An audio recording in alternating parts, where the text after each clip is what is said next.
Hey everyone, welcome back to the channel. In this episode, we're going to look at the history of the S-Class Coupe.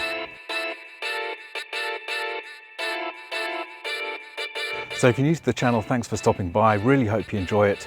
And if you like this kind of content with my own cars, this gorgeous CL500 from 2011, a cute little MG Midget from 1970, and a Maserati Gran Turismo from 2013, it'd be great to have you as a subscriber. So those of you who have been with the channel for a while will know that I have a particular soft spot for these S-Class Coupes, or CLs as they were known from time to time. Back in 2017, I bought a 2003 CL500, which featured on the channel in the early days. I then upgraded to a CL65 for a time, and currently I have this beautiful 2011 CL500 in the C216 variant with the facelift. So in this video we're going to go right back to the 1950s, to the history of the S-Class Coupe, where it started and how it progressed from the early days to what we see today. The Mercedes-Benz S-Class Coupe can be traced back to the early 1950s and the release of the 300S, designated the W223. Described by the world's motoring press as a car for the elite, it featured lighter weight powertrain, chassis and suspension than previous models, and a newly designed six-cylinder engine which could propel the car to a top speed of 140 km an hour. In 1956, Mercedes released the Type W180 models 220S and SE. This model was dubbed the Ponton because of its self-supporting monocoque body structure resembling a slab-sided pontoon-style boat. In this car, individual heater controls for driver and passenger were introduced, and from September 1958, Bosch manifold fuel injection was available. The iconic fin-tail Mercedes W111 was introduced in 1961, so named because of its distinctive rear fins. This car introduced a range of safety features including disc brakes all round, 3-point safety harnesses, and padded dashboards and steering wheels. It also included special twin-catch doors that remained closed in the event of a crash. The 300 SE version of the car also introduced the first air suspension and full alloy engines. In 1971, the Type C107 Coupe was introduced, the first to be based on an extended SL Roadster platform rather than a shortened S-Class platform. Check out my video above for a review of a beautiful 450 SLC from 1977. The C107 boasted a much safer petrol tank location, and in 1978 introduced an electronic four-wheel multi-channel anti-lock braking system, or ABS, from Bosch. Mercedes released the famous Type W126 S-Class and at the same time the C126 Coupe version in 1981, displaying a striking modern design with technology to match. The new models introduced an impressive range of new features including dual airbags, seatbelt tensioners, acceleration skid regulation or ASR to prevent wheel spin, electronic ignition and electromechanical fuel injection.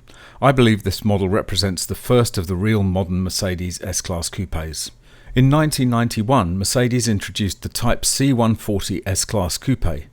This was the first year in which the class identifier came before the engine designation, S500 rather than 500S. And the coupe did not receive any special designation.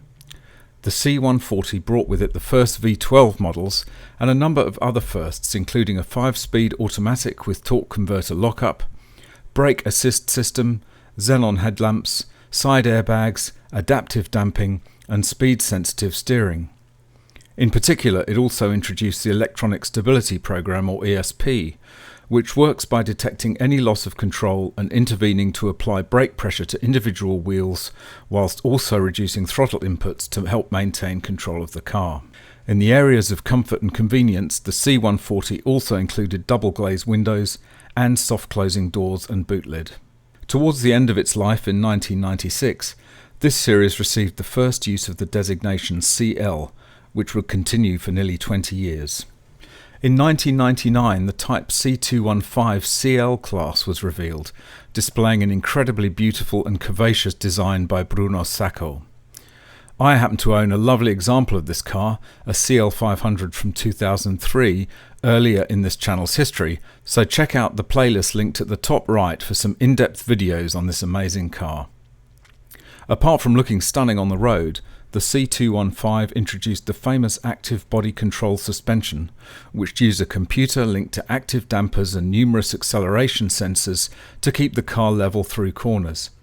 Check out my video at the top right on how the ABC system works. The C215 also introduced Mercedes radar adaptive cruise control for the first time, named Distronic, and also incorporated cylinder shutoff technology in the V12 models. In 2007, the C215 was updated to the type C216, keeping many of the styling cues from the previous version, but sharpening and modernising the design. This version introduced 4MATIC four-wheel drive and a range of new driver assists, including blind spot monitoring and lane departure warnings. It also introduced the pre-safe braking feature, which anticipates a crash and activates measures to protect occupants inside the car. These include pre-tensioning seatbelts, closing windows automatically, inflating seat bolsters and automatically adjusting the seats and headrests. I owned a CL65 AMG version of the C216 for a time, so check out my playlist at the top right for those videos. In 2010, the C216 was given a facelift, and this version is the car I currently own. Check out the playlist at the top right for some in-depth reviews of my current CL500 from 2011. In 2014, after nearly 20 years, the CL designation was dropped and Mercedes reverted to the S-class Coupe with the type C217. This version includes all of the comfort and convenience features of the S-Class and updated the ABC suspension to what was called Magic Body Control. Cameras sense the road ahead and preload the suspension to account for imperfections in the road surface. In 2017 it was updated further to include active curve tilting, which leans the car into a corner like a motorcyclist to counter the effect of centrifugal force. So thanks very much for watching. I really hope you enjoyed this video charting the history of the S-Class Coupe or the CL from 1950s all the way through to the present day. Drop a comment down below. Let me know which is your favourite of these amazing cars. It'd be great to hear your opinions. Anyway, that's just about it for this video. I really hope you enjoyed it. If you did enjoy it, don't forget to smash that like. It'd be great to have you as a subscriber and hit that notification bell. You can follow me on Instagram down here. I look forward to seeing you in the next video. Bye for now.